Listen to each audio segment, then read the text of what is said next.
ಆತ್ಮೀಯ H16 news ಅರ್ಥಾತ್ ಹೇ ಸೀತಾರಾಮಕ್ಕೆ ಸ್ವಾಗತ. ನಾನು ನಿಮ್ಮವ MI ಅಥವಾ ಮಲ್ಲಪ್ಪ ಜೋತಾವ್. BJP ಅಂದ ತಕ್ಷಣ ಎಲ್ಲರೂ ಗಾಬರಿ, ಎಲ್ಲಿ ಮತ್ತೆ ಜಗಳ ಸುರಾಯ್ತು ಇರುವುದು ಅಂತೇಳಿ ಈ ರಾಜ್ಯದ ಮೂಲೆಗಳು ಇದೇ ಚರ್ಚೆ. ಏನಪ್ಪ BJP ಈ ಮಟ್ಟಿಗಾಗಿ ಬಂದಿತ್ತು, ಯತ್ನಾಳ್ ಬಾಯಿ ಬಂದ್ ಮಾಡ್ತಾ ಇಲ್ಲ, ಯಡಿಯೂರಪ್ಪ ಬಿಡ್ತಾ ಇಲ್ಲ, ವಿಜಯೇಂದ್ರ ಹಿಂದೆ ಸರಿತಾ ಇಲ್ಲ, ರಮೇಶ್ ಜಾರಕಿಹೊಳಿ ಒಂದು ಕೈ ನೋಡಿ ಬಿಟ್ಟಿದ್ದಾರೆ. ಏನಿದೆಲ್ಲ BJP ಏನು ಕೊಲಾಪ್ಸ್ ಮಾಡೋ ವಿಚಾರಗಳು ಅಥವಾ ಎತ್ತು ನಿಲ್ಲಿಸೋದು ಅಂತ ಈ ಮಧ್ಯೆ ಒಂದು ಹೊಸ ಬನ ಒಂದು ಬಿಟ್ಬಿಟ್ಟಿದೆ. ಈಗ ನೀವು ದಿಲ್ಲಿಲೆಲ್ಲ ಬಿಟ್ಬಿಟ್ಟು ನೋಡ್ತಾ ಇದ್ದೀರಿ, ಎಲ್ಲ ಪ್ರತಿಯೊಂದು ನ್ಯೂಸ್ ಚಾನಲ್ದಲ್ಲಿ ಎಲ್ಲರೂ ಮಾತಾಡ್ತಾನೆ ಇದ್ದಾರೆ. ತಮ್ಮ ಬಾಯಿಗೆ ಏನು ಬರ್ತದ ಅದು, ಅದರಲ್ಲೂ ರೆಬೆಲ್ ಸ್ಟಾರ್ಸ್ ಎಲ್ಲರೂ ವಿಜಯೇಂದ್ರಿಗೆಲ್ಲ ಪಟ್ಟ ಮತ್ತು ಹೆಂಗ್ರಿ ಯಡಿಯೂರಪ್ಪನ ಒಳಗೆ ಸಂಕಟ ಆಗ್ತಾಯಿದೆ. ಏನಪ್ಪ ಇವ್ರ ನಾನೇ ಬೆಳೆಸಿದ್ದು, ನಾನೇ ತಂದಿದ್ದು, ರಮೇಶ್ ಜಾರಕಿಹೊಳಿ ನನ್ನ ತೊಗೊಂಬನ್ನಿ ಮುಖ್ಯಮಂತ್ರಿ ಆಗೋ ಸಲುವಾಗಿ ಇವತ್ತು ನಿಂತಿದ್ದಾರೆ.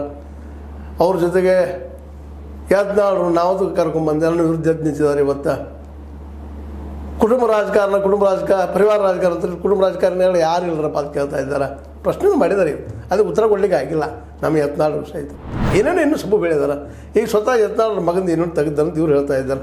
ಒಟ್ಟಲ್ಲಿ ಒಬ್ರು ತೆಗೆದು ಅವರ ನಾಶ ಆಗುವಂಥ ಅಥವಾ BJP ನಾಶ ಆಗುವಂಥ ಹಂತಕ್ಕೆ ಇದ್ದಾರೆ. ಈ ನಡುವೆ ಹತ್ತು ಸುದ್ದಿ ಶುರು ಆಗಿಬಿಟ್ಟದು. ಯತ್ನಾಳ್ ಹೊಸ ಪಕ್ಷ ಕಟ್ತಾರ ಯತ್ನಾಳರು ಸಾಧ್ಯನ ಅವರಿಂದ ಹೊಸ ಪಕ್ಷ ಸ್ಟ್ಯಾಂಡ್ ಆಗ್ತದನ? ಹೊಸ ಪಕ್ಷಕ್ಕೆ ಏನೇನು ಬೇಕು ಅದು ನಮ್ಮ ರಮೇಶ್ ಜಾರಕಿಹೊಳಿಂದಲೂ ಸಾಧ್ಯದನ ಹೊಸ ಪಕ್ಷ ಕಟ್ಟುವಂಥದ್ದು? ಅದು ಅರವಿಂದ್ ಲಿಂಬಾವಳಿನ ಸಾಧ್ಯದನ? ಬಂಗಾರಪ್ಪ ಅವ್ರನ್ನ ಸಾಧ್ಯದನ? ಮಾಡಿದ್ರೆ ಒಳ್ಳೇದು ಮಾಡ್ರಿ. ಇನ್ನೊಂದು ಪಕ್ಷ ಟ್ರೈ ಮಾಡಿದ್ರೆ ಯಾಕೆ ಮಾಡಬಾರ್ದು? ದೇವೇಗೌಡರು ಮಾಡಿದ್ರು ಯಶಸ್ವಿ ಆದರೂ ಹಂತಕ್ಕೆ ಬಂದಿದ್ದು ಮುಗಿತಾ ಇದೆ. ಮೂರನೇ ಕೊನೆ ಹಂತಕ್ಕೆ ಬಂದದ್ದು ದೇವೇಗೌಡರು. ಅವರು ಶಾಸಕರೆಲ್ಲ ನಮ್ಮ DK ಅವರು ಕಾಂಗ್ರೆಸ್ಗೆ ಮರ್ಜ್ ಮಾಡ್ಬೇಕು ಕೂತಿದ್ದಾರೆ ಬಲಿಷ್ಠ ಆಗೋ ಸಲುವಾಗಿ.